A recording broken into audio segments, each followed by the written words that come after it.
Para sa mga LDR dyan, sa isang LDR relationship, hindi problema ang LDR. Kayong dalawa, basta ang mahalaga marunong kayong magtiwala at umunawa.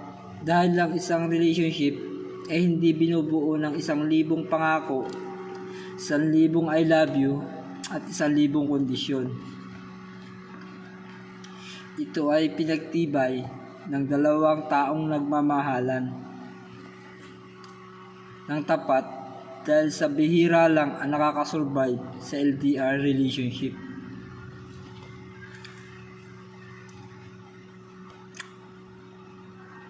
Dahil anumang oras, pwede ka nitong iwanan.